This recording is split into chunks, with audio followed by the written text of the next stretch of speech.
Lideramos el camino de la opinión pública y buscamos que la cultura del debate alcance consensos y soluciones a los problemas de nuestro país.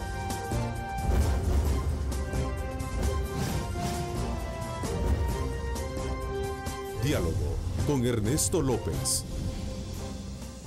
Hola, ¿qué tal? ¿Cómo están? Qué placer enorme, como siempre, saludarles a ustedes en esta mañana del lunes 26 de noviembre de 2018. Gracias por sintonizarnos. Como siempre, le exhortamos a usted a colocar a Dios en el centro de sus actividades y pueda de esa manera proyectarse para poder cumplir sus metas y objetivos. Esta mañana en el estudio me acompaña la licenciada Raquel Caballero de Guevara. Ella es procuradora para la defensa de los derechos humanos, con quien vamos a conocer varias valoraciones en cuanto a la situación política del país y especialmente aquella relacionada con el tema de derechos humanos. Así es que quiero darle la más cordial bienvenida, procuradora. ¿Cómo está? Buenos días. Bienvenida. Buenos días y a ustedes, amigos y amigas televidentes, en este hermoso día. Bueno, a propósito, ayer se conmemoró el Día Internacional para la Eliminación de la Violencia contra la Mujer y vamos a aprovechar esta ocasión para conocer de usted su evaluación al respecto. Por cierto, el fin de semana se llevó a cabo un debate mediático, político alrededor de este tema entre el diputado Juan José Martel, que hizo ciertas valoraciones en su cuenta en Twitter y también provocó la reacción de muchos actores políticos. Vamos a conocer de eso también. Vamos a sumar otros temas como su postura frente a la nueva conformación de la Sala de lo Constitucional y el proceso de cogitación que hay para el nuevo fiscal general de la República. A propósito, esta mañana ha sido un destacado de nuestros periódicos matutinos la noticia de que están alrededor de 3.221 salvadoreños en calidad de desaparecidos. Esto se basa en una cifra de la cual ha dado la Fiscalía General de la República, que 10 personas desaparecen por día en El Salvador, según lo muestra el Ministerio Público. Así es que vamos a procurar hablar de estos y otros aspectos elementales. Ahí está la información que destacan parte de el matutino, el periódico, el diario y la prensa gráfica este día. Así es que nos vamos entonces a invitarle también a ustedes a que participen. Recuerden, estamos a través de @diálogo21, @Neto López Radio. Son las dos cuentas en Twitter que están disponibles para que ustedes participen. Procuradora, ¿cómo nos encuentra el Día Internacional de la No Violencia contra la Mujer? Bueno, yo creo que con grandes desafíos en el tema, sobre todo en el tema de la prevención. Según informes oficiales, 7 de cada 10 mujeres han sufrido violencia en el transcurso de su vida. Y bueno, y 3 de ellas han sufrido violencia en este último año. Es decir, estamos en una situación bastante grave. Recordemos que el tema no solamente de abordarlo solo considerando por el hecho de ser mujeres, sino porque las mujeres constituimos más de la mitad de la población. Entonces las políticas públicas deben responder a más de la mitad de la población. Y yo creo que aquí los retos y desafíos son en materia de prevención, sobre todo en materia de prevención de la violencia intrafamiliar, porque hemos conocido en el transcurso del año que muchos de los casos de violencia extrema, como son los feminicidios, han sido víctimas las mujeres de sus mismas parejas. Hemos conocido casos graves como el caso de la periodista y también de la mujer policía que fue también asesinada, brutalmente asesinada. Y bueno, mi solidaridad con las víctimas, con sus familiares, sobre todo en los casos en los que las mujeres han sufrido violencia extrema y que dejan en luto a la familia salvadoreña. Por eso es que es importante que la política criminal debe ser integral, que debe abordar también la situación de violencia que sufren las mujeres. Y en ese sentido creo que el reto no solamente es para el Gabinete de Seguridad, sino para todas las instituciones del Estado. Por eso, en los planes de gobierno de los candidatos a la presidencia de la República no debe faltar una política criminal que aborde todas estas problemáticas. A ver, procuradora, el fin de semana tuvimos la oportunidad en radio de conversar también con conocedores de la materia. Me decía Ima Guirola de SEMujer que en el país hay suficientes leyes, y eso preocupa más, que hay suficientes leyes para hablar de protección y hablar precisamente en materia preventiva. pero hay un detonante que está ahí, me dice que es el que en algún momento está disparando las estadísticas. Sí, lo que pasa es que una cosa es la parte, digamos, las medidas legislativas, que eso debemos reconocer que hay avances importantes, ¿verdad? En materia de igualdad. También el tema es las brechas que hay, sobre todo la igualdad formal con la igualdad real. La Constitución te habla de que todos somos iguales ante la ley, pero en la práctica esa situación no se da. Entonces, yo creo que no solamente se trata de medidas legislativas, sino que deben ir acompañadas de política pública que sea acorde a la realidad. Por eso decimos, y he insistido, tanto que uno de los desafíos grandes en materia de seguridad para el nuevo gobierno va a ser la creación de una política criminal integral con enfoque sistémico y con enfoque holístico, de tal manera que tome en cuenta la situación de violencia que sufren las mujeres alrededor de todo el país. Y yo creo que el tema de la prevención es uno de los desafíos más grandes, sobre todo cuando, decir, a nivel escolar, y es importante que dentro de la currícula se incorpore la cátedra de derechos humanos y de esa forma también incorporar que la violencia es una de las vejaciones y son violaciones a los derechos humanos de las mujeres. Y de esa manera entonces, desde la primera infancia, enseñar y mostrar la importancia y el derecho de las mujeres de vivir una vida libre de violencia de todas sus formas. Bueno, ahora se conocen 18 formas de violencia en el mundo y en la mayoría de los casos en nuestro país, muchas de las mujeres, y cada 7 mujeres de 10 han sufrido violencia. Nosotros hicimos un diagnóstico incluso al inicio del año sobre la situación de violencia de las mujeres periodistas. Y la alarmante respuesta que encontramos en los hallazgos encontrados es que el 100% de las mujeres periodistas han sufrido violencia. Y si nos vamos a las diferentes gremiales, también encontramos, estamos por iniciar un estudio de las mujeres que estudian medicina.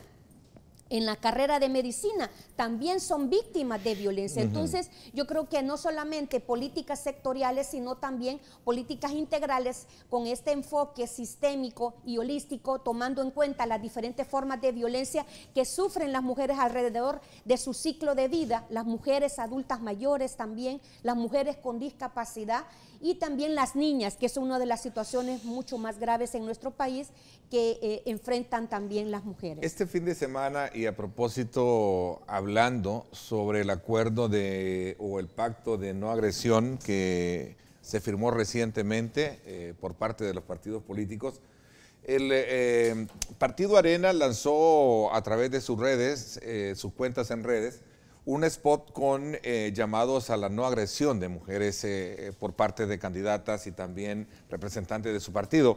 E inmediatamente salió una reacción del diputado Juan José Martel, de nuestro buen amigo, y dijo, ya vieron el video de las malqueridas.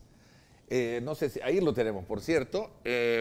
Inmediatamente vinieron las reacciones. David Reyes dice, quiero pensar que el administrador de sus redes no ha escrito este comentario tan desatinado, porque el concepto de una persona respetuosa que tenía de usted se cayó, dice inmediatamente. Así vamos a sumar otros que desde luego reaccionaron, de alguna manera bien indignados. Eduardo Barrientos, por cierto, también de Arena, decía que desafortunado, fuera de lugar y orden, viniendo de un diputado este comentario. Así vamos a encontrar también otras reacciones con relación a esta.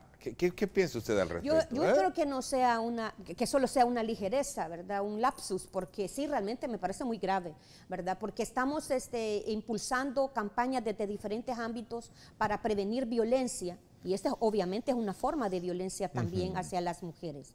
Es decir, la violencia simbólica, aunque aquí definitivamente es una forma de violencia el asociar, ¿verdad?, a situaciones que en el pasado han sido también denigrantes. Un comentario desafortunado que espero sea enmendado inmediatamente, y obviamente las disculpas también públicas hacia todas las mujeres, ¿verdad? Porque no somos las malqueridas, realmente somos sujetas de derecho, ¿verdad? Y constituimos más de la mitad de la población.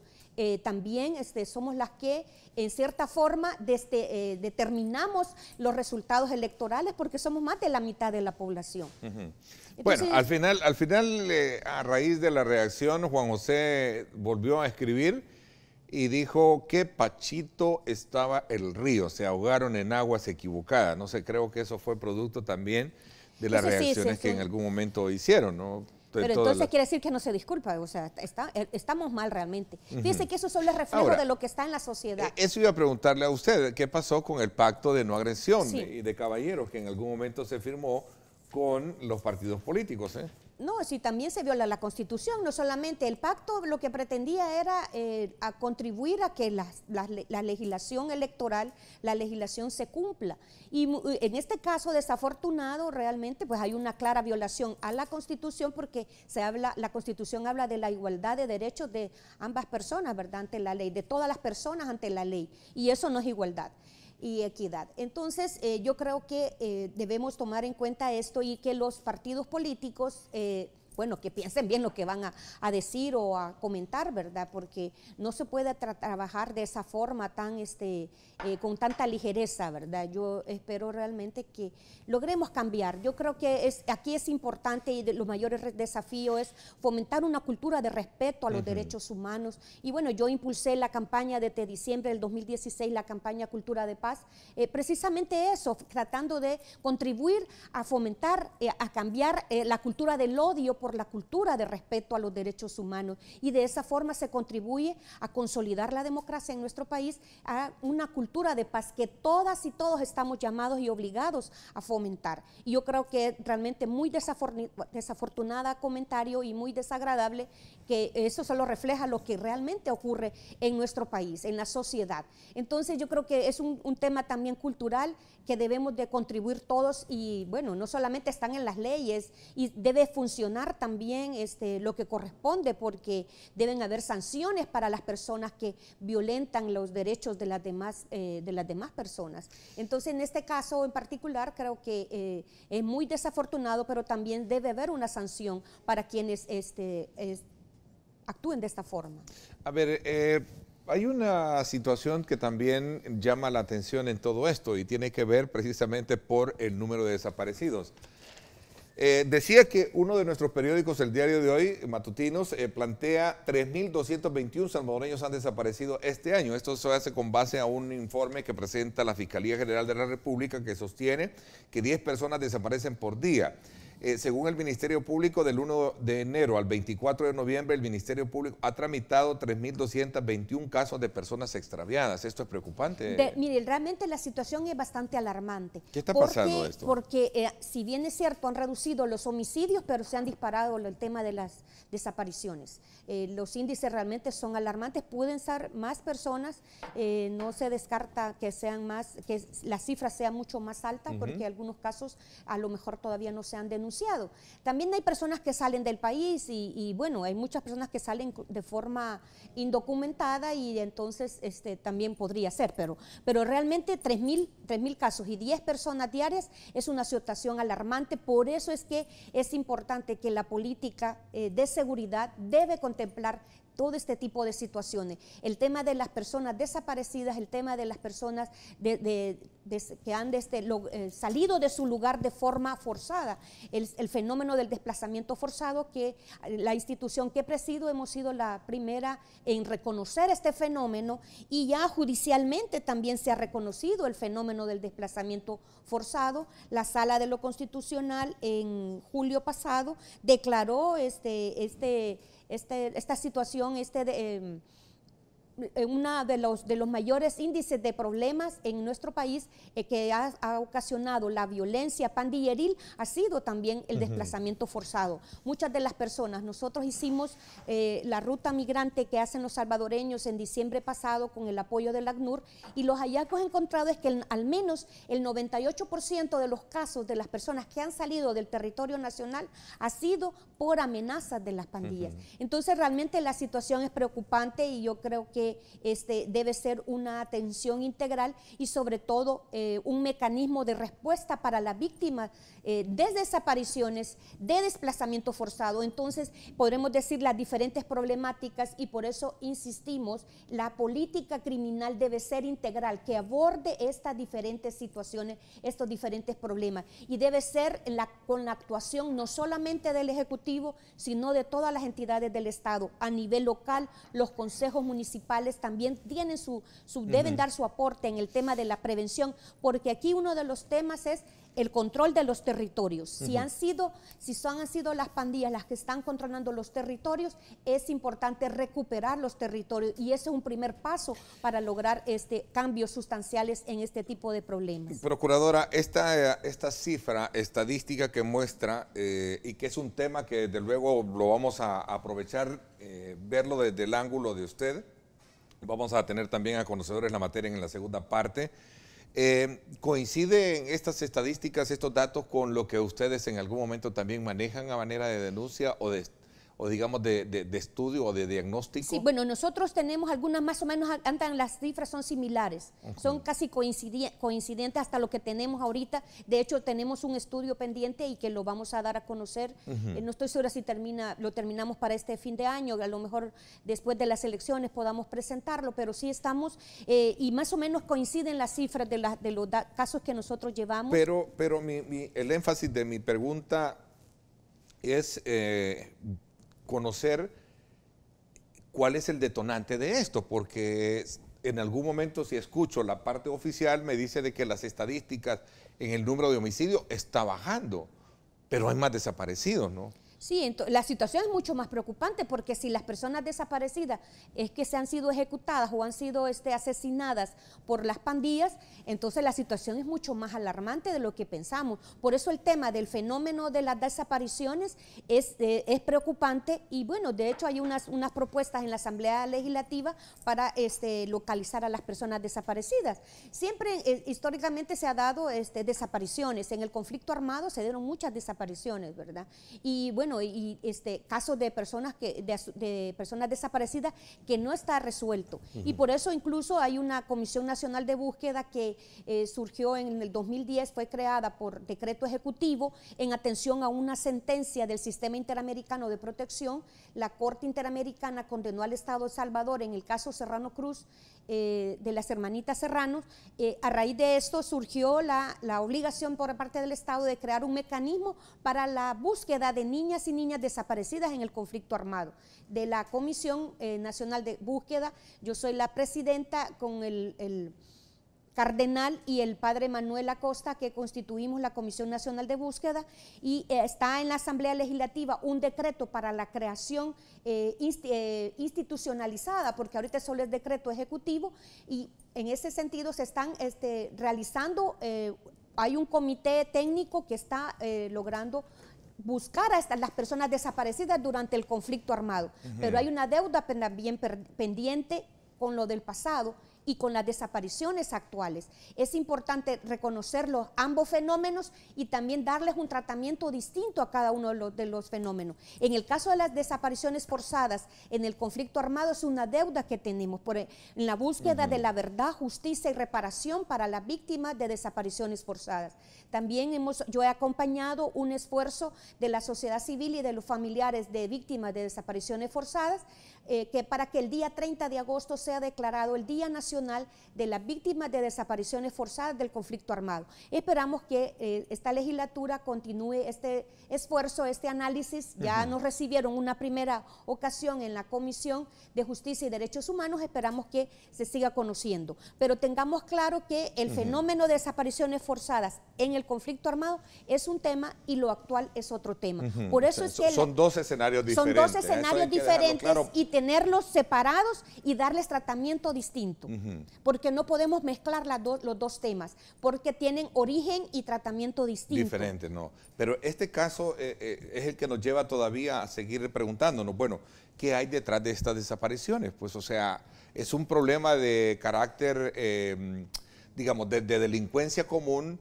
¿Es esto que se le ha ido fuera de lo que sería el control de las autoridades? Porque mientras las autoridades hablan de que el número de homicidios bajó, insisto, perdónenme un poco lo repetitivo que resulta, viene y resulta que ahora tenemos una estadística del Ministerio Público que dice que no, que al contrario, han desaparecido 3.221 personas. ¿Dónde están estas personas? Sí, no, definitivamente tiene que haber una concordancia y obviamente el Gabinete de Seguridad tiene que dar una explicación sobre cuál es el análisis que ellos hacen de este fenómeno y cuáles son la actuación estatal. Bueno, y a mí me corresponde supervisar la actuación de la administración pública frente a las personas y obviamente este es uno de los temas delicados y sensibles para muchas familias salvadoreñas que no encuentran a sus familiares, que salió un día a trabajar, que salió un día a estudiar y no regresó. Realmente la situación es grave para la familia salvadoreña y eso es lo que le interesa a la familia salvadoreña. Y dicho sea de paso, en los planes de gobierno que están elaborando los candidatos presidenciales y candidatas a la vicepresidencia, deben incluir este aspecto, este fenómeno. Es decir, qué se va a actuar, cómo se va a actuar y la respuesta estatal debe ser acorde a la realidad que se está dando. Y entonces el llamado también aquí, si usted me lo permite, el llamado para los mismos candidatos y candidatas a la presidencia y vicepresidencia es que se tomen en cuenta estas situaciones graves que están enlutando a la familia salvadoreña, que lleva dolor a la familia salvadoreña y no esta serie de ataques entre sí, entre los candidatos, sino más bien dar propuestas concretas a la población para resolver los diferentes problemas que tienen y uno de ellos es este. ¿Cuál es la expectativa que tiene usted ahora hablando precisamente de esta nueva elección que se hizo en la Sala de lo Constitucional, ya Corte Suprema de Justicia? Si lo queremos ver desde el punto de vista de la Administración de Justicia y de lo que puede ser un componente muy importante a la hora de ir buscando corregir este tipo de situaciones. Bueno, mire, la situación es que pasó casi 200 días acéfala la Corte. Bueno, estaba un presidente en funciones que fue electo nuevamente, pero faltaba conformar la sala y también integrar la Corte plena. Y yo creo que este es un primer paso, ¿verdad? El haber electo y el haber suscitado, darse esta situación. Yo di un plazo de 10 días también a la Asamblea para que eligiera el presidente de la Asamblea, muy respetuoso al mandato constitucional que me ha sido conferido, me respondió sobre las actuaciones que ellos habían realizado para el nombramiento de los nuevos funcionarios, que habían pasado más de 200 días. Y bueno, se logró recordemos que en este tema es la aritmética legislativa la que manda. ¿Principios y derechos fueron violentados en este proceso? Definitivamente. Cuando se habla digamos, del proceso meritorio ponderante que es el tener el ciudadano protegido a través de una sala de lo constitucional de sus derechos, o mejor dicho, garantizado, por un lado, y por otro lado también hablando del tema de la violencia contra la mujer, ese tipo de situaciones que se generaron contra la procuradora. Sí, muy desafortunado también, General muy de la desafortunado, República. Porque bueno, el tema de los intereses políticos partidarios es una situación y fue blanco de ataques, pues una funcionaria también que ha hecho un gran trabajo y bueno, que todas las personas también tenemos derecho a respeto, ¿verdad? Y a ser tratadas con dignidad. Y bueno, yo creo que en este caso sí creo que se les pasó la mano, ¿verdad? Pero bueno, pero ya tenemos sala, ¿verdad? Y estamos con una gran expectativa porque son muchos los casos que han llegado a la sala y que es importante que el ciudadano y ciudadana común pues tengan respuesta también a sus demandas. Hay tantos casos de amparos, de inconstitucionalidades y bueno, el tema de la seguridad jurídica y de integrar esto implica también el Estado de Derecho y es importante que las instituciones estén conformadas y aquí debe funcionar lo que se conoce en la teoría del Estado como los pesos y contrapesos, es decir, que unas instituciones controlan a otra, ¿verdad? Es decir, todo tiene un límite, ¿verdad? Entonces, y todos estamos controlados por todo. Y eso es bueno porque esa es la democracia. Y así se va consolidando la democracia. ¿Fue una buena elección la que se ha hecho? Yo creo que sí, mire, había muy buenos perfiles, había muy buenos perfiles. ¿Qué espera usted de esta sala? Bueno, y hago esta pregunta porque a muchos se las he hecho desde el punto de vista, espera que sea de alguna manera funcionable como lo fue la anterior, o también de alguna manera que se hayan de corregir aquellos aspectos que en algún momento para otros sectores fue una extralimitación que hubo en el ejercicio anterior. ¿Cuál es su valoración al respecto? Yo espero que... Perdón. Sí, Yo espero que una nueva sala pues que sea de altura, que obviamente que cumpla la Constitución, que cumpla las leyes, ¿verdad? Que cumpla su mandato. Yo estoy también pendiente de lo que ellos van a actuar, porque esa es parte también de mi trabajo y el mandato que me ha sido conferido, el de supervisar la actuación de la administración pública frente a las personas, y eso incluye a la sala y eso incluye a la Corte, ¿verdad? Entonces vamos a estar pendientes de lo que corresponda. Son personas honorables, habían buenos perfiles, y yo espero que esto realmente funcione, que funcione la democracia, que funcione el Estado de Derecho. Tenemos esperanza en eso, ¿verdad? Y esperamos que de esa forma actúen, ¿verdad? Bueno, voy a hacer una pausa comercial. A propósito, hablando de la Sala de lo Constitucional, la doctora Marina de Torrento este día estará en directo con Ernesto López Radio, conversando desde luego en nuestro programa, junto con Astrid Ábalos, 6 de la tarde. Estaremos hablando con la doctora Marina de Marenco, vamos a ponerlo así. De Torrento. Torrento, ¿verdad? Ahí está, sí, yo estoy Marenco de Torrento. 6 de la tarde, desde luego, por 107.7 Fuego, estación del Grupo Radial Megavisión. Vamos a conversar con la magistrada sobre varios temas, mora judicial, la dinámica de trabajo que viene en la sala y, por supuesto, los grandes retos que hay en materia de administración de justicia. Hoy, 6 de la tarde, en directo con Ernesto López Radio, no se lo pierda, vamos a conversar con Astrid Ábalos y ella sobre estos temas. Vamos a la pausa y volvemos con más.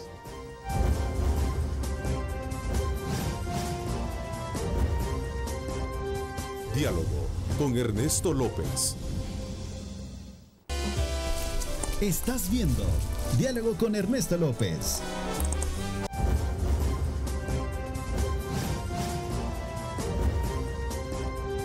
Diálogo con Ernesto López. Celebramos en familia, regalando miles de pavos más y jarras al instante. Por cada $15 de consumo, recibe un cupón Texaco con Tecron. Bueno, gracias. Nos vamos a sobrevolar nuestra linda y bella ciudad capital, y especialmente en el oriente. Nos vamos hasta el sector de La Garita, buscando hacia las 5 de noviembre. Ahí está también esta imagen que pone en perspectiva el tráfico por esta importante arteria de ingreso y salida de nuestra ciudad capital. Ahí está esta imagen que nos muestra que tenemos tráfico fluido por esta zona si usted piensa desplazarse hacia Soyapango o viceversa. Si usted piensa ingresar por este sector de La Garita hacia las 5 de noviembre, así está el tráfico a esta hora en esta señal que nos la envía nuestro Megadrón gracias a Texaco con Tecron, el combustible inteligente. Celebramos en familia, regalando miles de pavos más y jarras al instante. Por cada $15 de consumo, recibe un cupón Texaco con Tecron. Bueno, gracias nuevamente por estar con nosotros. Continuamos conversando en esta primera parte con la Procuradora para la Defensa de los Derechos Humanos, Raquel Caballero de Guevara. Y en la segunda parte vamos a seguir analizando el tema de la inseguridad, la violencia, y sobre todo también tomando como punto de referencia este informe reciente de la Fiscalía General de la República que destaca que estadísticamente en el país hasta esta fecha de enero a noviembre hay alrededor de 3.200 personas que han desaparecido.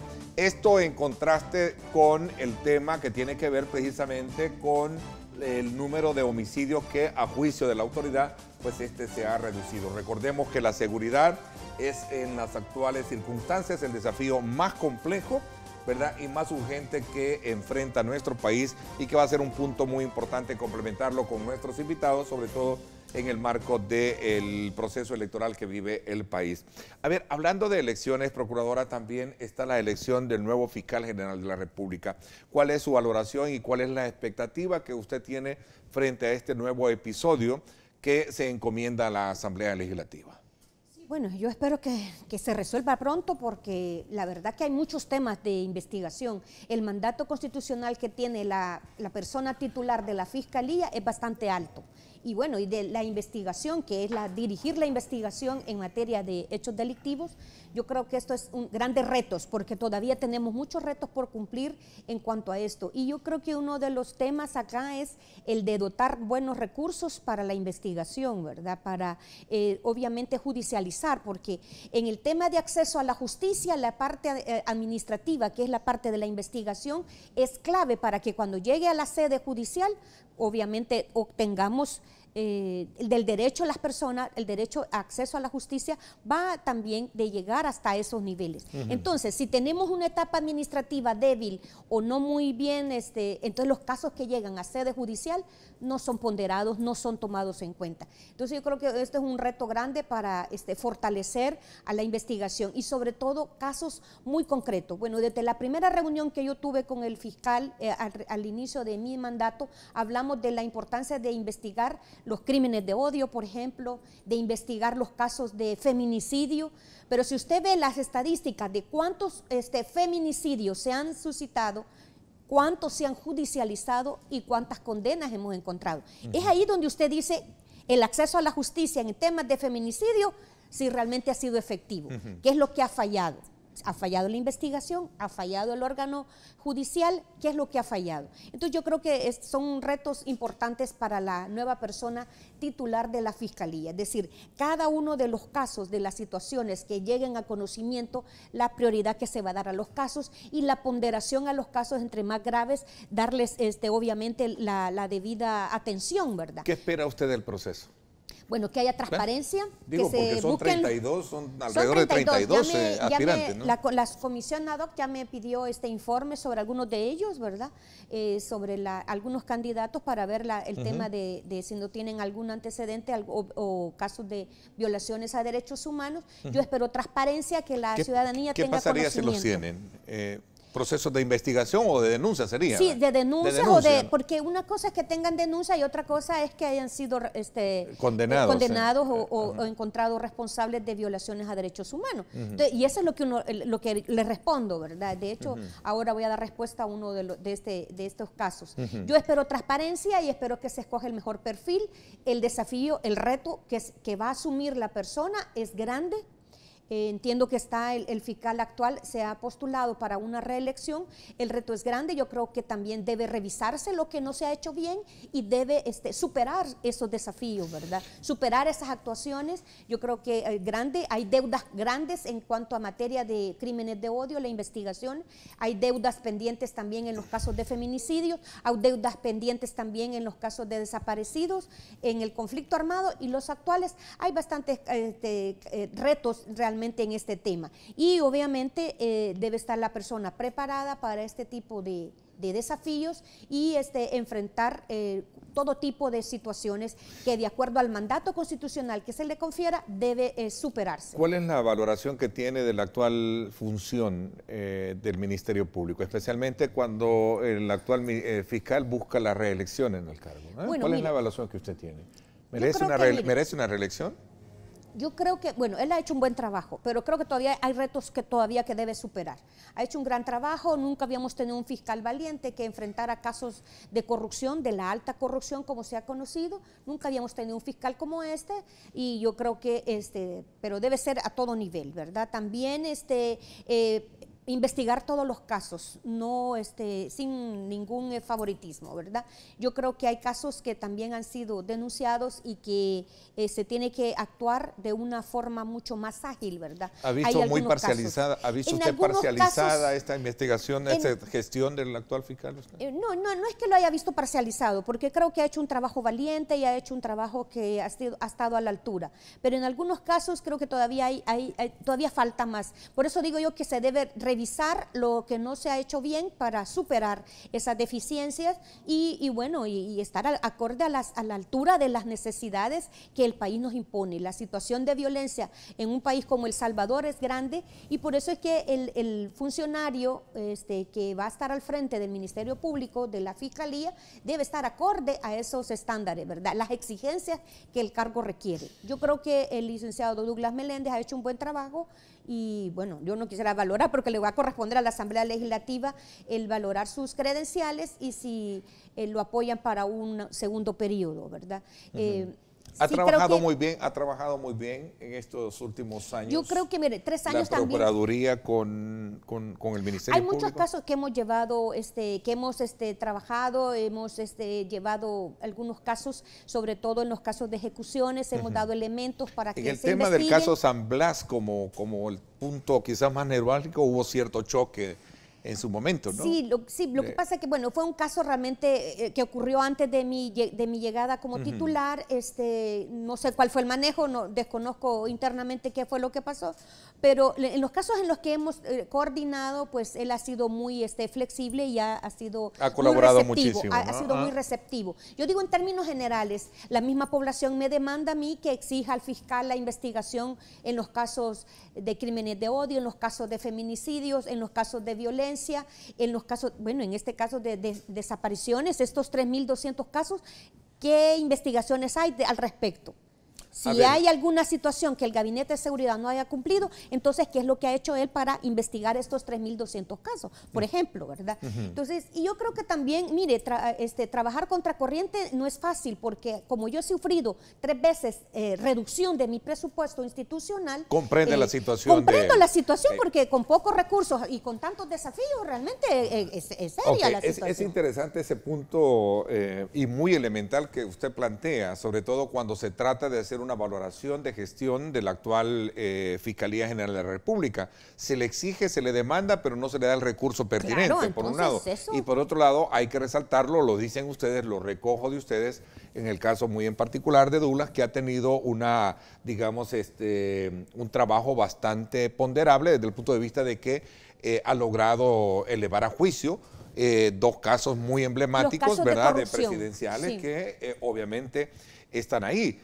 Para otros seguramente esto es muy poco de lo mucho que se puede hacer, pero ahí está el debate, ¿no? Lo que sucede es que hay que poner en la balanza. Con pocos recursos lograr esto realmente es bastante. Es bastante. Es decir, él con pocos recursos ha logrado bastante porque el tema del combate a la corrupción creo que ha sido uno de sus mayores fortalezas. Y yo creo, por eso digo que debe revisar en el camino cuáles han sido las fallas, las falencias, porque la población demanda más. Y de los casos que yo tengo, que llegan a la institución que presido, pues la misma población exige más presencia, exige más actuación, exige mayor cumplimiento al debido proceso, mayor cumplimiento a la investigación. En los casos de feminicidio, por ejemplo, en los casos de violencia contra las mujeres, en los casos obviamente de desapariciones forzadas, la deuda que tenemos con el pasado, las víctimas del conflicto armado, es decir, todos esos casos que no se han investigado todavía y que si bien es cierto se han ido creando unidades, por eso es que digo que aquí el tema es que con pocos recursos, ¿qué es lo que se ha logrado hacer? Entonces es importante también aquí la dotación de los recursos, ¿verdad? Aunque eso no es justificación para que no actuemos. A mí no me han dado, me han quitado 3 veces presupuesto, pero yo sigo trabajando todos los temas. No hay excusa para mí, a mi juicio, aunque yo estoy ahí peleando para que al menos recuperar lo que me han quitado de presupuesto, ¿verdad? Ok, Procuradora, el tiempo se nos está agotando, pero no quiero también pasar por alto conocer su valoración con relación a lo que se está construyendo como fotografía, todo el desplazamiento de centroamericanos, de hondureños, salvadoreños en estas caravanas de migrantes.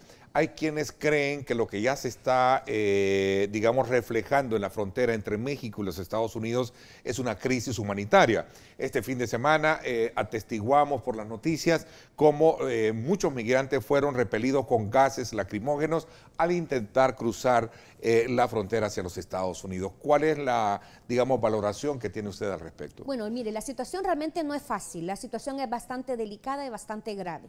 Yo me he reunido con las autoridades que ven este fenómeno, ¿verdad?, para ver la respuesta estatal, y considero que aquí debemos unirnos todas y todos. Aquí debe ser una situación más integral y que de forma que podamos darle respuesta a la población. Como Consejo Centroamericano de Procuradoras y Procuradores de Derechos Humanos, hemos tenido intervención básicamente los colegas del Triángulo Norte, Honduras, Guatemala, el colega de México y esta servidora. Hemos intervenido, incluso hasta acudido al sistema sistema interamericano de protección, la Comisión Interamericana de Derechos Humanos ha decretado 14 medidas cautelares a favor de las personas migrantes, y en este caso nosotros también hemos presentado otra petición a la comisión, precisamente para que a las personas que estén allá, que se les considere y les dé la asistencia humanitaria y muy eventualmente el tema del asilo para las personas que han llegado. De El Salvador han salido alrededor de 2.500 personas, entiendo que algunas han regresado. Yo estoy por concluir un informe preliminar sobre este tema. De hecho, nos vamos a reunir con la comisión migrantes y decir todas las autoridades que atienden el fenómeno. Creo que es importante que se pueda dar una respuesta integral a la víctima. Por un lado, ¿por qué salen las personas del país? Y volvemos al tema del desplazamiento forzado interno. El Estado debe reconocer este fenómeno para dar esa respuesta. La Sala de lo Constitucional ya resolvió reconociendo el fenómeno, y entonces ahora el primer paso, reconocer el fenómeno, luego un mecanismo de respuesta hacia las víctimas, un protocolo de atención para las víctimas de desplazamiento forzado, y en este caso en particular la atención a las personas que han llegado hasta la frontera. Según tengo conocimiento, en Tijuana ya hay alrededor de 7.000 personas, entre ellos un promedio de 2.000 salvadoreños. Entonces la situación es grave y tenemos que darle una respuesta integral. Es muy temprano para calificarla como crisis humanitaria, que es un concepto obviamente que pondera muchos aspectos de atención mundial, de beligerancia, etcétera, etcétera, ¿no? Lo que sucede, bueno, lo que pasa es que yo estoy haciendo una evaluación también sobre esto. ¿Qué es lo que hay detrás de esto? ¿Quién ha movilizado a este grupo de personas? Esta movilidad grupal de personas. Es demasiado suspicaz, cree usted, sí, ¿no? Yo creo que hay que analizar un poco más y ver de qué forma podemos darle atención a la persona, y creo que tanto la viceministra de Salvadoreños en el Exterior, que ha tenido un protagonismo importante en esto, junto con toda la Comisión Nacional de Migraciones, ha tenido también una actuación sobre esto, y que nosotros daremos seguimiento también en los próximos días. Bien, quiero agradecerle el que me haya permitido en esta primera parte conocer desde la perspectiva de la Procuraduría de Derechos Humanos cuál es la valoración que hay en torno al tema de la violencia en el país, y sobre todo también en cuanto al ejercicio funcional que tienen instituciones como la Fiscalía, como la Policía, y en este caso también muy en particular de la Procuraduría en la materia de defensa de derechos humanos. Gracias por haberme acompañado. No, gracias a usted, muy amable, buen día. Le agradezco muchísimo. Cuando regresemos, dos conocedores de la materia de seguridad pública, para que también entendamos el fenómeno desde la perspectiva de cómo la seguridad es en las actuales circunstancias el desafío más complejo y más urgente que se debe resolver. Vamos a la pausa y volvemos con ellos.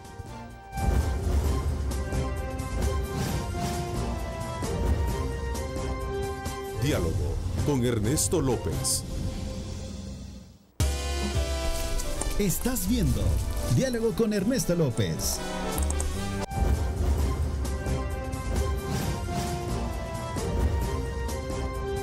Diálogo con Ernesto López. Celebramos en familia, regalando miles de pavos más y jarras al instante. Por cada $15 de consumo, recibe un cupón Texaco con Tecron. Bueno, vámonos entonces hoy siempre a sobrevolar esta importante arteria. Esta es la Juan Bertis, creo, ¿verdad? Y la 5 de noviembre saliendo hacia lo que sería el sector de Agua Caliente. Así es, vamos hacia el oriente ahora, siempre sobrevolando gracias a Texaco con Tecron, el combustible inteligente, esta importante zona donde a esta hora de la mañana el ingreso es mayor, viniendo de Soyapango hacia la capital, hacia este sector de la 5 de noviembre. A vuelta de ruedas, como me dice nuestro productor, así se ve el tráfico subiendo por esta importante zona. Y nosotros, desde luego, nos elevamos también para mostrarle cómo está el ambiente y el clima, cómo está nuestro cielo a esta hora de la mañana. Allá está el imponente sol y, por supuesto, también el Cerro de San Jacinto. Celebramos en familia, regalando miles de pavos más y jarras al instante. Por cada $15 de consumo, recibe un cupón Texaco con Tecron. Gracias. Continuamos en esta segunda parte, tal como lo anunciamos, con Misael Rivas, el ex criminólogo experto en temas de seguridad. Gracias por acompañarnos, Misael. Gracias, buenos días. Espero que podamos tener una hermosa plática esta mañana. Bueno, por cierto, también saludo a nuestro buen amigo Juan Ramón Medrano, conocedor de temas de país. Gracias, Juan Ramón, por acompañarnos. Gracias por invitarme y un gusto estar contigo y con Isael. Mira, inicié la conversación con la Procuradora de Derechos Humanos, tomando como punto de referencia esta publicación que hacen los colegas del periódico El Diario de Hoy y también enmarcando las cifras de desapariciones que muestra un informe de la Fiscalía General de la República en el marco del Día Internacional de la No Violencia contra la Mujer. Pero quizás voy a ser puntual en este tema, sobre todo para hacer el comparativo, que por un lado la versión oficial muestra de que en el país hay una tendencia a bajarse el número de homicidios, pero parece ser que apunta que sí se eleva el número de desapariciones. ¿Qué piensan ustedes que son examinadores de realidades como estas que estoy planteando? Bueno, lo hemos sostenido muchas veces y hemos platicado con Juan Ramón fuera de cámaras también, el hecho de que cuando el Estado a través de sus organismos, de sus instituciones empieza a reconocer, por ejemplo, las desapariciones, para mí ya es más preocupante porque tenemos el caso de que ya no existe tal situación de el homicidio o de que simplemente se baja, sino que estamos viendo la realidad, que es la sustracción de la persona, de la familia, de la zona, para hacerle el daño, que es la muerte. Todas estas desapariciones vienen a encontrarse lamentablemente en los cementerios clandestinos. A nivel nacional y a nivel centroamericano, perdón, a nivel regional, somos el país que tiene más cementerios clandestinos versus lo que es nuestra capacidad territorial. Si mal no me acuerdo, hasta el año pasado llevábamos más de 427 cementerios clandestinos que se habían encontrado en esta nueva ola de violencia versus los que se han encontrado, por ejemplo, en Costa Rica, que tiene un nivel educativo diferente y una diferencia en el control delictual. Resulta que ya solamente se encontraron 2 y no son netamente por la delincuencia del país. En cambio, nosotros es netamente por nuestra delincuencia. Tenemos, sin equivocarnos, como por ejemplo el ingeniero Israel Ticas explicaba en una ocasión, de que en una maqueta, llamémosle de una manera, el bloque donde se encontraban los muertos, habían encontrado 20 cadáveres y tenían que hacer la sustracción muy especializada, etcétera, etcétera. Ahora, la pregunta viene es, ¿a dónde se puso esta denuncia de los 20 cadáveres? Porque esos no están. Entonces viene la respuesta que cuando se va a poner una denuncia no tenemos nosotros el delito de desaparición forzosa, sino que lo que tenemos es privación de libertad. Desde ese punto de vista hay un gran error porque el delito de privación de libertad no tiene esa base, es decir, que lleve directamente a la muerte. Lo que sucede es que nos es difícil para conseguir préstamos o donaciones si manejamos cifras astronómicas de lo que es la desaparición. Sirve, lamentablemente voy a ocupar este término, Juan Ramón, sirve como una plataforma propicia para que hoy, en el marco de una campaña electoral, podamos recibir una respuesta concreta, contundente y quizás específica de los candidatos presidenciales? Bueno, la verdad es que los candidatos presidenciales tienen una gran dificultad y es de que, además de que los principales partidos ya estuvieron en el poder y han demostrado que no han logrado resolver la problemática de la violencia criminal, también hay una situación que les dificulta diferenciarse porque la realidad es la misma y las soluciones son las mismas. Ahí la creatividad tendría que estar en cuanto a ser convincentes de que las medidas que van a tomar son nuevas y de que son realistas, que son posibles, ¿verdad? Porque hablando de las propuestas en general, cada uno tiene su propio énfasis, pero algunas no parecen muy realistas y han sido incluso criticadas. Yo he dicho siempre, lo importante es que haya propuestas, no importa si son o no aterrizadas, porque se discute sobre las propuestas, pero hay algunas propuestas que no son muy factibles. En caso concreto, yo he escuchado, por ejemplo, a Hugo Martínez, que es, digamos, el responsable inmediato, porque ha estado en el gobierno él y su partido, que ha hablado de la necesidad de retomar el territorio, por ejemplo, como una medida inmediata importantísima. Y he escuchado del lado de Calleja y de Arena hacer más énfasis en la necesidad del trabajo para evitar que los jóvenes sean reclutados por las maras o pandillas. Lo pongo de ejemplo porque obviamente hay más planteamientos.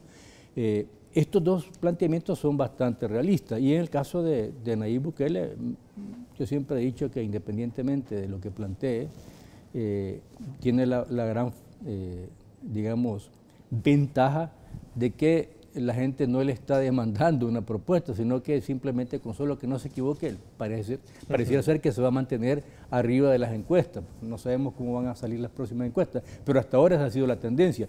Pero hablando ya de las necesidades concretas, la verdad es que tenemos ya, después de la firma de los acuerdos de paz, vamos sobre 4 décadas, y la realidad es de que ya antes habían maras o pandillas, es un fenómeno no nuevo, ni siquiera producto de la guerra, sino que es un fenómeno que se vino desarrollando por otras razones y que además se fortaleció porque hubo un gran empuje en Estados Unidos mismo, con las pandillas allá en Los Ángeles y en Nueva York. Pero independientemente, digo, de que nació en aquel momento, se ha ido fortaleciendo incluso con la misma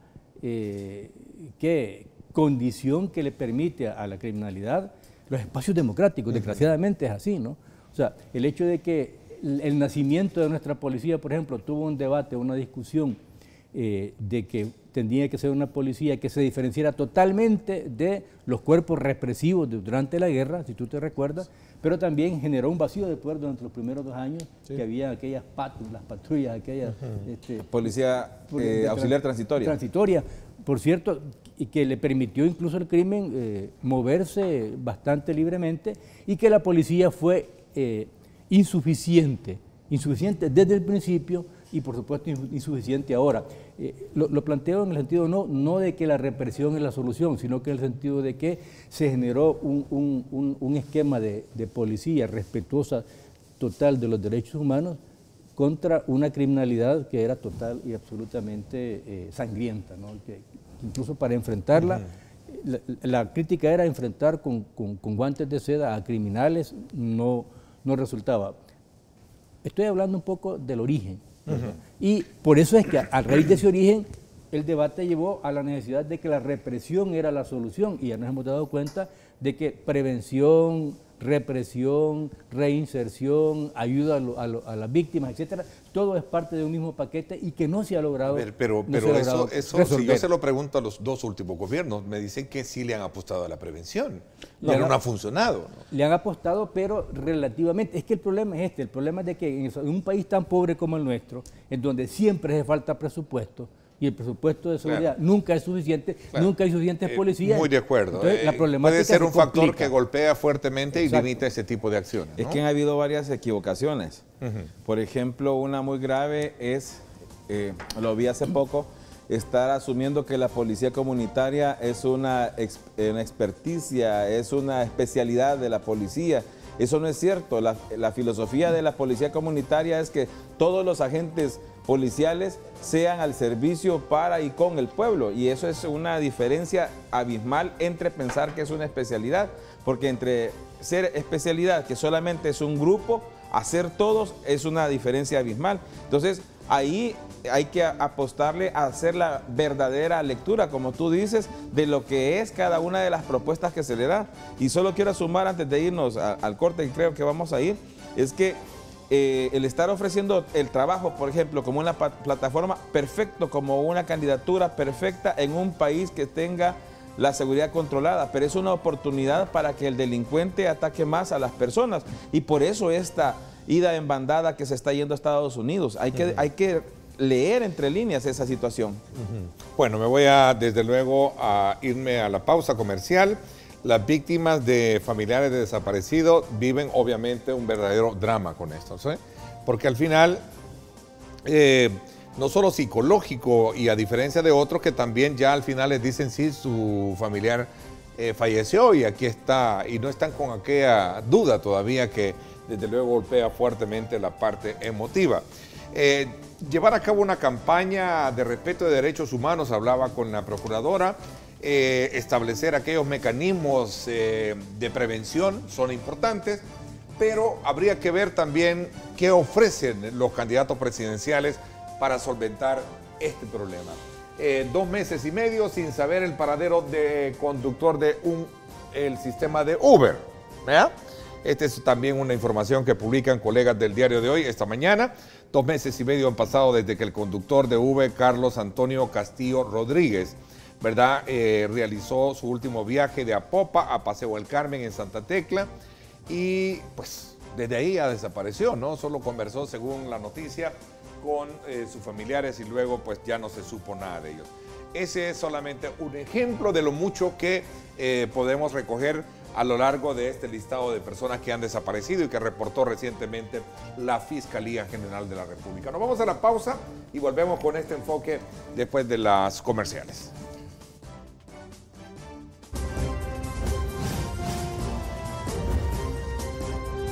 Diálogo con Ernesto López. Estás viendo Diálogo con Ernesto López.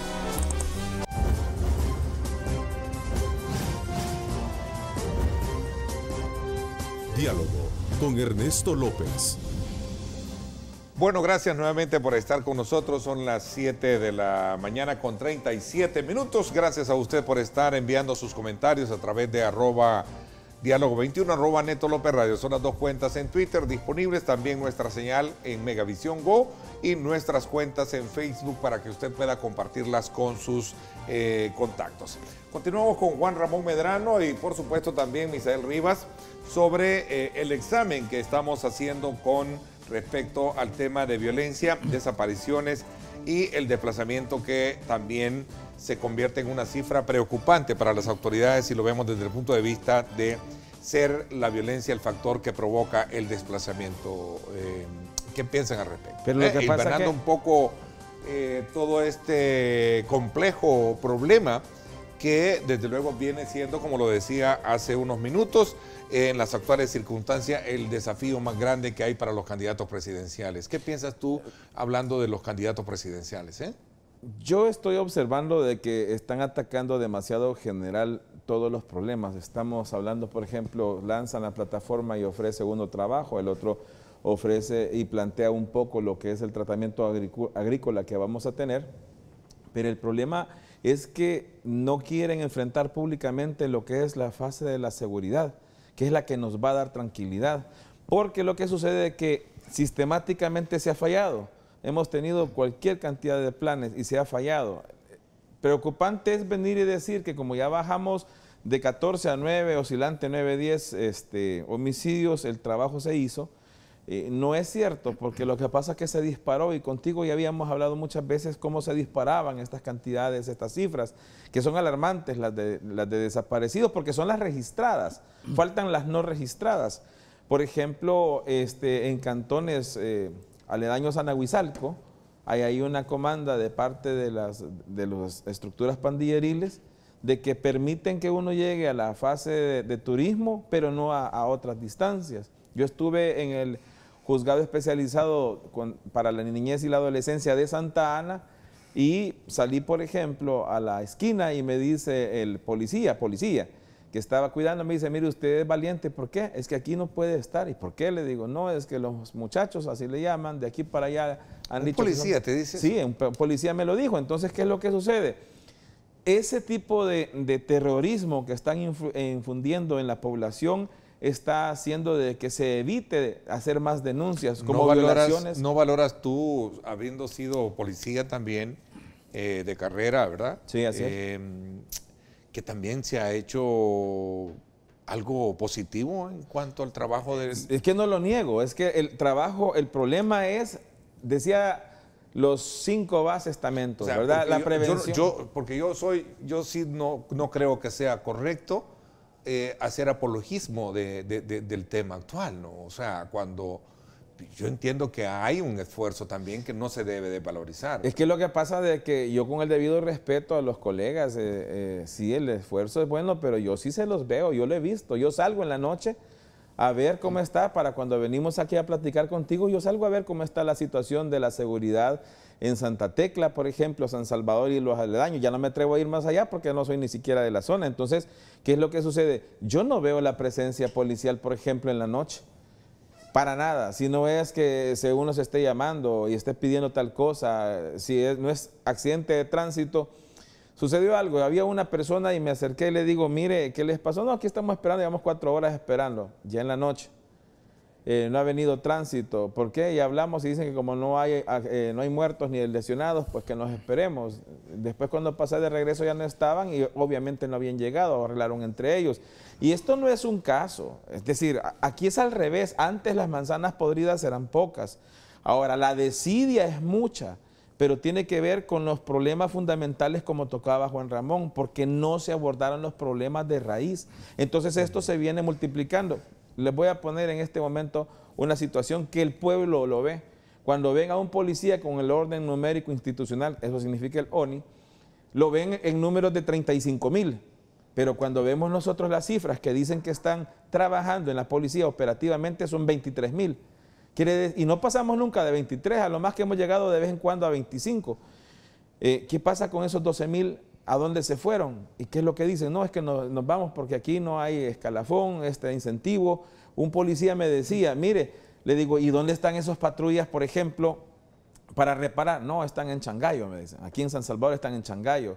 Y vemos estas malas inversiones, cómo se hacen fuera de toda lógica. Un vehículo extremadamente grande para patrullar San Salvador, que está extremadamente congestionado. Entonces, la prevención, lo que es la investigación debe fortalecer y financiamientos deben de fortalecerse. Fíjate que es bien interesante ese punto que plantea. Me lleva a pensar entonces que el problema también radica en un 100% en el tema del financiamiento. Es que lo que pasa es que aquí, por ejemplo, todos pagamos el 5% los que usamos telefonía. Otros podrán decir, no necesita, si es la que más recibe recursos, lo que pasa es que no hay inteligencia, no hay estrategia, no hay efectividad. No es cierto, no es el que más recibe porque el 5% la gente entendió que era para la policía y cuando nos lo plantean, cómo lo digregan. Se distribuye a no sé quién, ahora, planes de prevención. Exactamente, pero ¿cómo te vas a creer que la investigación que es tan importante para darle duro a las estructuras, las cantidades de personas y las capacitaciones no las tienen? Por ejemplo, la gente sabe cuando un policía anda de civil y está trabajando cerca por la forma que se viste, etcétera, etcétera. En vez de preocuparse de que el policía se adapte a la zona donde va a investigar. ¿Cómo vas a mandar a investigar, por ejemplo, a una zona de Ciudad de Merliot a un policía que viene acostumbrado a investigar, por ejemplo, en lo rural o en el pueblo? No es lo mismo, tenés que cambiarle lo que es el aspecto, el hablar, el comportamiento, y eso implica dinero. Y si no le invertimos a eso, nosotros no vamos a poder Juan hacer... Ramón. Bueno, Sí, mira, pero- yo creo que sí, efectivamente, la policía ha dicho de que en el 2015 eran 18 muertos, en el 2016 14, en el año pasado 10, 11, y ahora dicen que están en un dígito, o sea que... De 9 más o menos. En 9 más o menos. Esto se puede ver como un logro, obviamente, y como un logro independientemente de las desapariciones, ¿verdad? Porque también hablan de que han disminuido las extorsiones. El gran problema es de que 9, 8 todavía es altísimo y la gente dice, pero es que la percepción, sobre todo en los barrios donde hay presencia de las maras o pandillas, es de que las cosas no han cambiado, Así no han es. mejorado. Esa es la preocupación de la gente. Ahora, el esfuerzo de la policía está ahí, además están las decenas de muertos de los policías también y soldados y agentes de diferente tipo que se nota que han muerto en el cumplimiento del deber. Ahora, el punto es el siguiente. Yo creo que desaparecidos siempre han habido. El problema es cómo contabilizarlos, porque la misma policía dice, sí, es que entre los desaparecidos hay unos que se van del país, hay otros que se acompañan los muchachos jóvenes, hay otros que se meten a las maras o pandillas, y por supuesto la mayoría son muertos, que a veces aparecen y a veces no aparecen los cadáveres. Así es. ¿Verdad? O sea, es muy complicado contabilizar las desapariciones y es muy probable que antes hayan habido este nivel también de desapariciones altísimo y no lo hayamos visto el fenómeno, no lo hayamos visibilizado. El otro gran problema que veo también es de que en estos momentos electorales es que se subrayan las falencias de la policía y del gobierno, por razones también político-electorales, de parte de determinados medios, ¿verdad? Ahora, el problema que tienen algunos medios ahora conservadores es de que el adversario no es el frente y el gobierno, no que es Nayib Bukele. ¿Cómo hacer para parar a Nayib? Ese es el gran problema. Y hablando de Nayib, por cierto, yo había hablado del centro de la campaña de Hugo y de Calleja. Hablando de Nayib ha tratado de simplificar su posición con frases cortas, ya lo hemos visto, ¿no? Si no se roba, el dinero alcanza, ¿verdad? una sola golondrina no hace verano, pero 1 millón sí pueden cambiar las cosas. Los mismos de siempre me han querido detener y no han podido. Y incluso ha hablado de unas sillas haciendo énfasis en la corrupción y tirándole, por supuesto, el problema de la corrupción a los partidos mayoritarios, Arena, FMLN, ¿verdad? Por supuesto que él ha logrado de manera muy, muy inteligente esconder que Gana también es uno de los partidos tradicionales, pero Gana ha desaparecido y ha aparecido la golondrina, el celestito. O sea, ¿qué quiero decir con esto? De que la problemática nuestra se está tocando por las ramas, por encima, y es muy difícil que los candidatos puedan profundizar con el problema. Ahora, el punto está en quién logra generarle confianza a la población de que va a resolver los problemas. Hasta ahora el énfasis, insisto, ha sido en todo esto ha sido negativo, las cosas no funcionan, y como no funcionan, prueben conmigo. Ese es el planteamiento de Nayib, bien simple, bien sencillo. No necesita incluso ni siquiera estar en la palestra de los debates políticos. Sí. Con solo que él se mantenga... Lo decía don Mauricio Chusí, aquí creo que le sale mejor quedarse callado, ¿no? Exacto, a él le funciona más quedarse callado. Entonces, pero el punto está en que va a haber debate entonces sobre la seguridad pública hoy en el mes de enero, que es el mes que va a faltar. El candidato de Arena dice que busca fin de guerra contra las pandillas al recuperar territorios. Él habla de la recuperación de territorio que tú decías que era importante, ¿no? Así es. No, y hay un mensaje también subliminal, si vos te das cuenta. Él dice, voy a parar la guerra contra las pandillas. Quiere decir, no los voy a atacar de frente, sino que voy a buscar resolver el problema. Dice desmilitarizar la seguridad pública también, ¿no? A eso me refiero. Lo dijo en Fusades. Yo estoy dispuesto a mantener al país, yo no estoy dispuesto a mantener en el país, esto lo dice textualmente Carlos Calleja, yo no estoy dispuesto a mantener al país en una guerra interminable en contra de estos grupos, eso no nos va a sacar del problema, tenemos que encontrar soluciones. Me parece magnífico, pero... Pero ¿cuál es la solución? O sea, ¿va a hablar con ellos? ¿Cuál es el punto en concreto que quiere él abordar? Porque así es bastante... Para resolver, ¿cómo va a ser? ¿Va a negociar? Esa es la gran pregunta. Sí, y lo que pasa es de que no quieren decir específicamente el punto porque... A veces dicen, no lo voy a dar porque voy a dar la idea para el otro y si el otro gana no va a usar mi idea. No, aquí hay que pensar como salvadoreños y eso es lo que vamos a agradecer. De que nos digan a todos los salvadoreños cómo se va a hacer y no mantenerse todavía como que somos niños, ¿verdad? Escondiendo la mano. Sí, decía que sí, estamos totalmente abiertos a emular un sistema de este tipo, decía, de prevención de violencia también. O sea, me parece que el tema es tan complejo y que nos lleva a comprender que no puede ser de la noche a la mañana, sino es con el involucramiento de muchos actores y aparte de actores también de muchas acciones. Pero bien salvadoreño, porque yo digo una cosa, hay que confiar en la gente que está acá, se invierte mucho trayendo expertos de los que resolvieron en Estados Unidos, en Colombia, en México, pero en El Salvador aquí hay suficiente gente con la cual pueden contar, pero hay un error y yo quiero señalar esto. Por ejemplo, se da mucho el involucramiento en algunos planes de gobierno en la área de política criminal o de seguridad pública, confían mucho en lo que es el estamento militar y eso podemos ver en las alcaldías, muchas veces trabajan exmilitares guiando lo que son los CAM y hay problemas porque están diciendo cosas que versus la realidad de la ley es otra. Entonces no podemos tener... haciendo cosas que son ilegales también. Así es. En lo de Santa Tecla, por ejemplo, esa actuación fue aberrante, ¿verdad? Vamos a seguir hablando del tema y concluyendo. Vamos a una pausa y volvemos.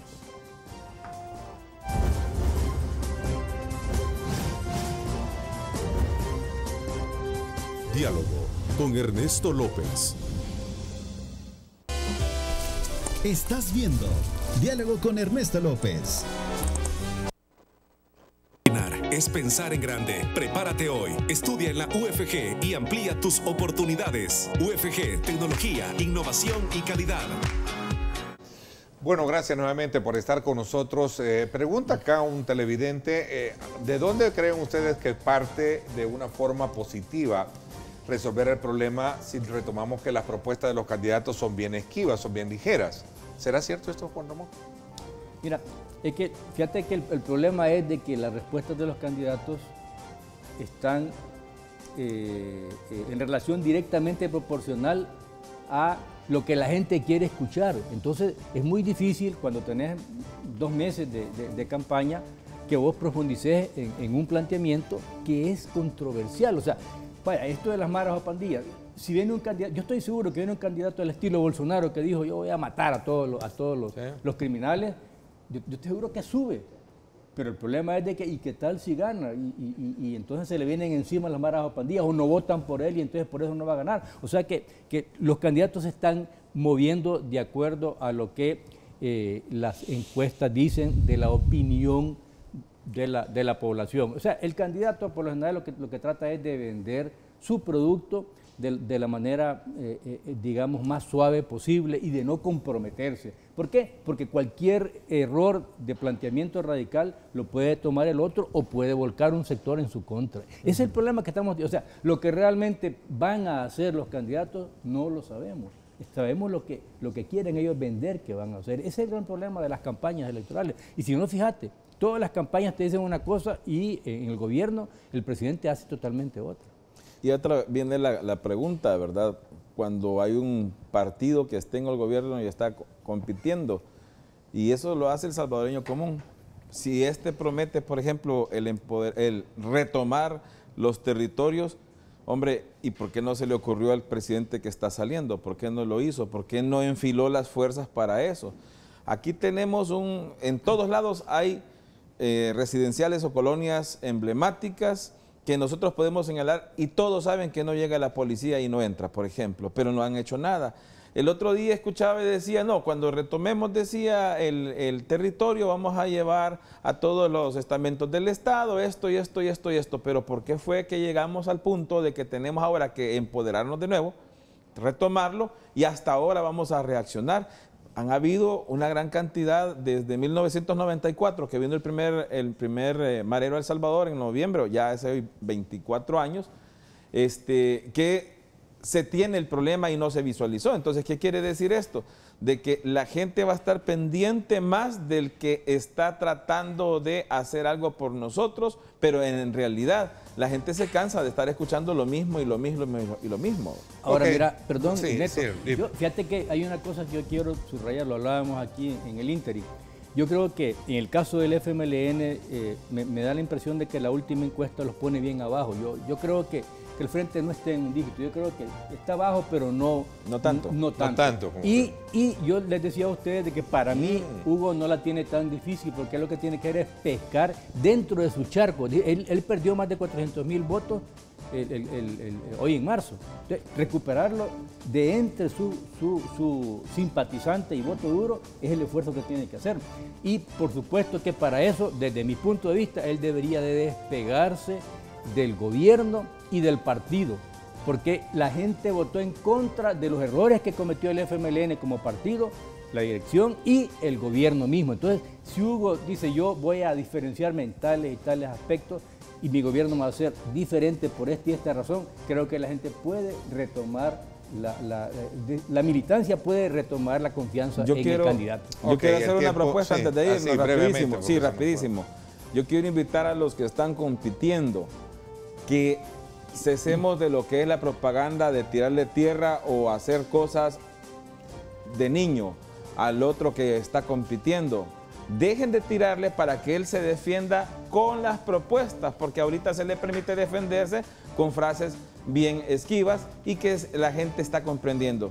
Quiero agradecer esta mañana y darles un saludo desde los que están allá en la playa hasta los que están trabajando y que el Señor los acompañe. Gracias, les agradezco a ambos el que me hayan permitido conversar sobre este tema, que lo colocamos desde luego en el contexto de lo que fue la celebración, el Día Internacional de la No Violencia contra la Mujer, que se celebró el día de ayer, y poniendo también en perspectiva el tema del informe de la Fiscalía General de la República, muy preocupante, que siguen las desapariciones en el país. Así es que el mejor de los deseos para que usted, como siempre, coloque a Dios en el centro de sus actividades y pueda salir bien durante toda la semana. Gracias, Juan Ramón, gracias también a ti. Les agradezco muchísimo, pásenla bien, las espero hoy. La doctora Marina de Torrento nos acompaña este día en directo con Ernesto López Radio, la magistrada de la Corte Suprema de Justicia, 6 de la tarde. No se lo pierdan. Gracias, pásenla bien y como siempre, recuerden lo más importante, amar a Dios sobre todas las cosas. Lideramos el camino de la opinión pública y buscamos que la cultura del debate alcance consensos y soluciones a los problemas de nuestro país.